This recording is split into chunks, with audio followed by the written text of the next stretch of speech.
herself, who must have faced the sun fearlessly all her life and was now a bas-relief of age spots and wrinkles. Lissy had felt flattered when Debbie and Joy, whom she knew from yoga class in the city, invited her to join the book club. And she was thrilled when they'd accepted her offer of a designated meeting place, along with the name she had come up with for them. The original page-turners had been the group for slower readers she'd been made to join in the 3rd grade at the Betsy Ross Day School, where the letters of the alphabet had a habit of reversing themselves to her, and she often had to be coaxed into concentration. But she didn't mention any of that to her current book group friends. Everyone in the Hamptons wanted to get to know beautiful and aloof Ardith better. She was like those savvy, popular girls at school in whose orbit Lissy had dizzily spun without ever coming any closer to them.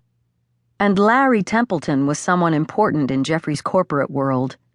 Lissy envisioned a brilliant, career-enhancing friendship evolving from this casual connection, and Jeffrey's astonished pride in her.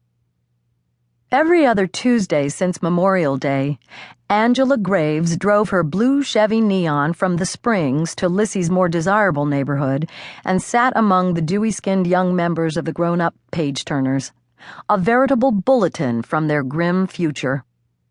Some of the books she extolled were equally grim Victorian novels in which infants or their new mothers routinely died, and not surprisingly, sexual repression was the rage. Lissy had been thinking on and off about having a baby. Not that she was beset by maternal yearnings, but perhaps it was time.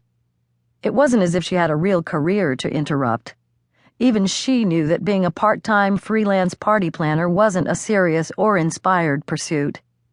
The sprinkling of referrals she'd had so far had been favors from business acquaintances of Jeffrey's, a couple of toddlers' birthday parties, an anniversary dinner for someone's senile in-laws, balloons and baby lamb chops for every occasion, and all the honorees equally insensible.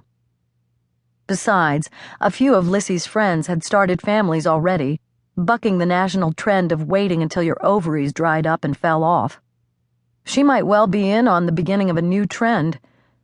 It astonished her sometimes that she made so many crucial decisions this way, guided by arbitrary social patterns rather than passion. But it was how she'd been raised, as if everything depended on some invisible, incontestable clock. Time for dinner, hungry or not. Time for bed, ditto for sleepiness.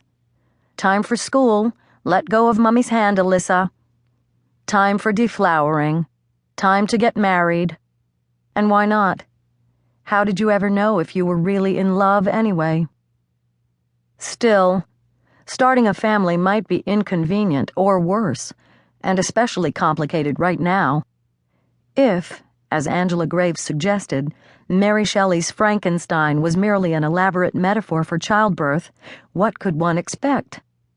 Jeffrey and Lissy would have custody of little Miles and Miranda, who would require all of her energy and concentration during the final weeks of the summer, after their mother brought them back from a European trip.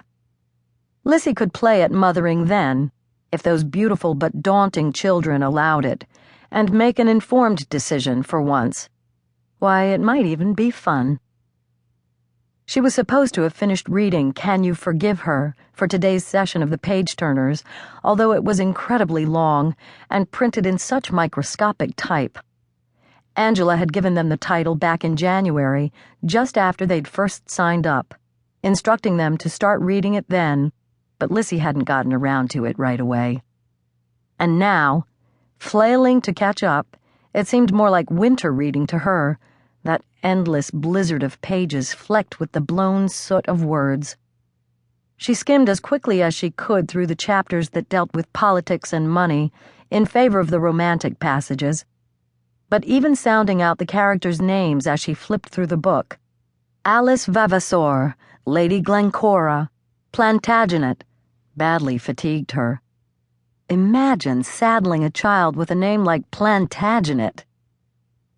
The bloated little paperback had been wedged open and propped against the sugar bowl as she ate breakfast that morning, and it was dangling from her hand as she peeked into the flower garden later. In fact, she'd hardly been seen without it for the past few weeks.